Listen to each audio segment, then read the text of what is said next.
Halo teman-teman semuanya, sekarang punya masalah gangguan kecemasan ataupun gangguan kecemasan plus masalah gangguan pencernaan. Sekarang, apakah kamu sering mengalami perasaan tidak nyata? Apakah kamu sering merasa bahwa diri kamu seolah-olah kayak nggak nyata gitu loh, kayak merasa dalam mimpi gitu. Kamu merasa ya tangan kamu, tubuh kamu seolah-olah tidak nyata, atau kamu merasa sekeliling kamu, benda-benda sekitar kamu juga rasanya nggak nyata.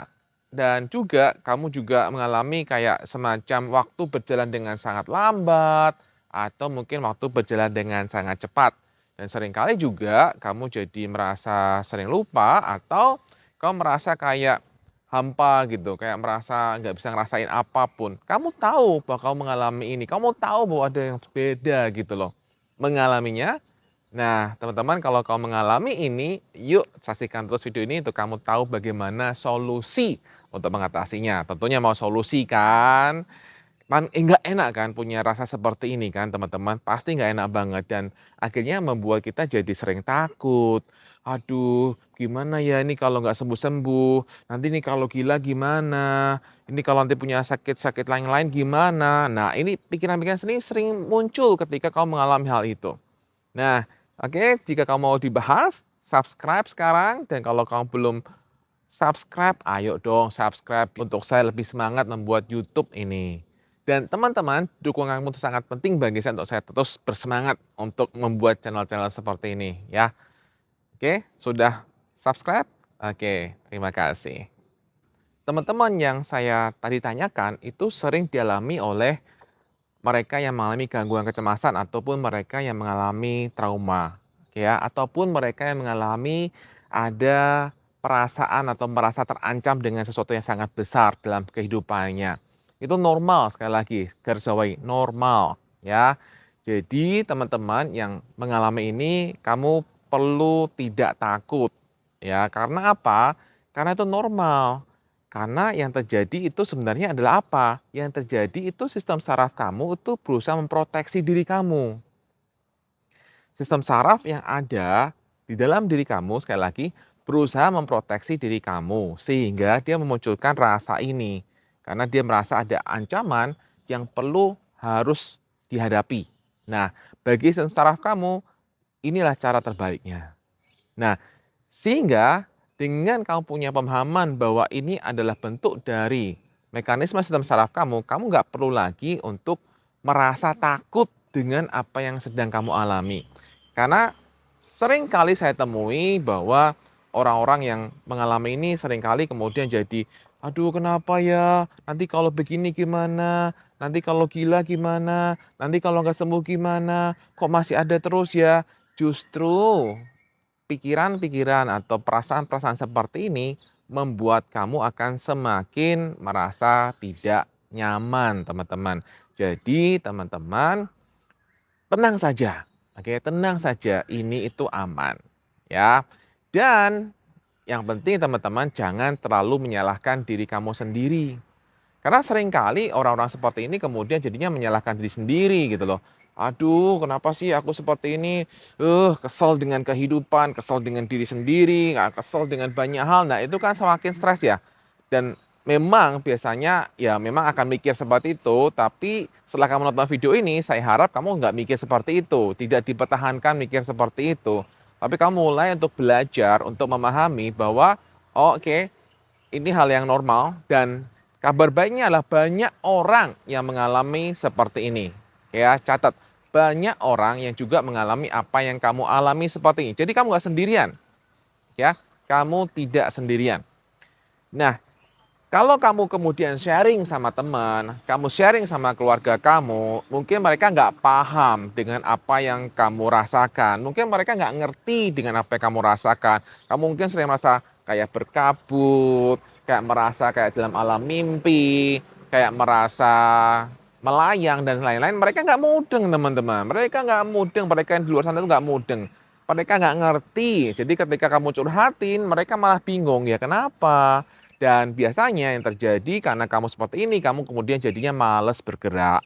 Kamu hanya di kamar terus, jadi malas bergerak. Nah, ketika kamu jadinya malah malas bergerak, kemudian kamu jadi merasa nggak bersemangat, Orang di luar malah akan menyalahkan kamu, "Oh kamu itu loh Mbok semangat, kamu tuh kok ayo dong, bangkit dong, ayo ayo ayo ayo ayo kamu kerja, ayo kamu olahraga," dan sebagainya. Bagi mereka itu normal mereka mengatakan mensupport kamu seperti itu. Nah bagi kamu sendiri, kamu mungkin merasa agak gimana ya untuk memulai, ya tapi pendapat mereka benar teman-teman.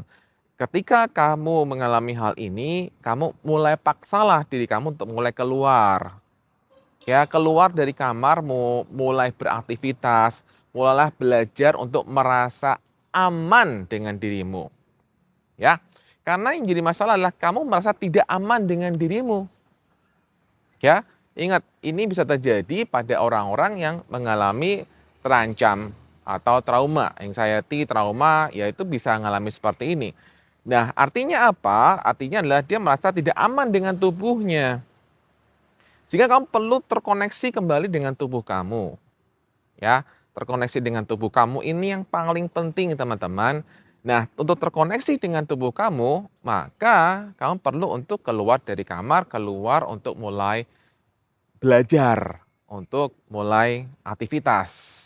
Dan kabar baiknya juga teman-teman, kalau kamu sudah bisa mengatasi kecemasan kamu yang sering muncul dari pikiran-pikiran kamu, biasanya ini juga akan jauh berkurang dan kemudian hilang. Nah, itu kabar baiknya. Jadi kamu nggak perlu terlalu pusing dengan semua rasa yang muncul. Belajar ya, karena memang ini proses. Ketika kamu terlalu pusing dengan apa yang muncul dan apa yang muncul, itu semakin membuat kamu akan semakin tertekan.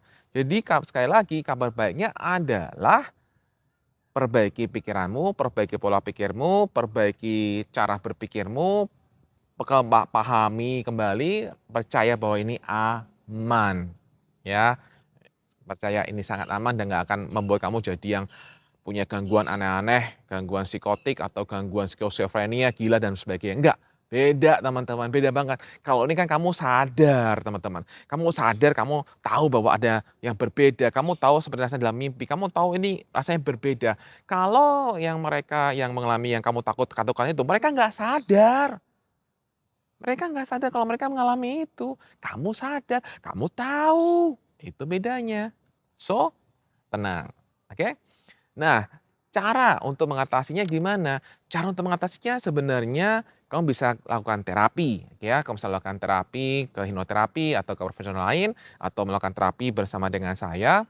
Atau juga kamu bisa, kalau kamu belum bisa lakukan terapi, kamu bisa lakukan cara-cara sederhana yang sering saya katakan selama ini, yaitu dengan menggunakan grounding. Nah, teknik grounding ini sangat efektif teman-teman. Jadi gunakan teknik grounding 5, 4, 3, 2, 1. Belum tahu? Kalau belum tahu, tonton di sini ya. Itu adalah teknik grounding yang cukup powerful yang sering juga saya sarankan pada klien-klien saya dan juga teman-teman Bapak Cemas dan Goodbye Anxiety. Dan juga pada teman-teman YouTube. Itu powerful karena kita terkoneksi ke masa sekarang ya. Dan juga kamu bisa lakukan teknik misalnya kamu variasikan teknik groundingnya dengan cara misalnya cari 5 hal yang berwarna hijau. Oke, sebutin 5 hal benda yang berwarna hijau. Atau kemudian kamu saja cari 5 hal benda yang berwarna biru. Oh, sebutin. Jadi ketika kamu sebutkin hal-hal itu, kamu akan terhubung dengan diri kamu. Grounding ini teman-teman, maksud grounding, cari sebutkan benda-benda berwarna kuning. Oke, kemudian apa lagi? Merah. Nah, yang terjadi ketika kamu fokus mencari, kamu tuh kembali ke sini, kamu akan kembali ke diri kamu sekarang, ya. Ini bertahap tentunya, bukan sekali berubah, ya enggak. Sabar, sabar Bro, sabar sis dalam prosesnya, ya. Nah, itu cara yang bisa kamu lakukan. Cara yang lain adalah cobalah kamu untuk belajar merasakan tubuh kamu. Jadi kamu bisa coba jalan kaki, rasakan kaki kamu napak di lantai, atau bisa juga kamu copot alas kaki kamu dan kemudian kamu berjalan di tanah atau berjalan di batu atau berjalan di rumput, terserahlah. Yang penting itu kamu merasakan, rasakan diri kamu, ada rasa di tubuh, itu belajar ya, itu pelan-pelan membuat diri kamu untuk mulai terhubung kembali dengan sekitarmu. Cara lain untuk kamu bisa bisa mulai terhubung lagi dengan tubuh kamu adalah kamu bisa letakkan es batu di sini, es batu di tengkuk sini, ya. Kamu bisa letakkan es batu di bagian tubuh-tubuh sini, itu membantu kamu untuk merasakan dingin kembali, dan kamu merasakan, "Oh ya ini real, ini nyata ini nyata." Nah gitu. Nah dengan latihan-latihan seperti ini, kamu akan jauh lebih baik lagi. Dan tentunya kuncinya juga adalah beresin kecemasan kamu, beresin pikiran-pikiran kamu. Nah, kalau itu teman-teman, kamu gunakan buku Bye-Bye Cemas dan buku Goodbye Anxiety. Buku Goodbye Anxiety dan buku Bye-Bye Cemas membantu kamu untuk bisa menurunkan tingkat kecemasan kamu, bahkan kamu bisa pulih dari gangguan kecemasan.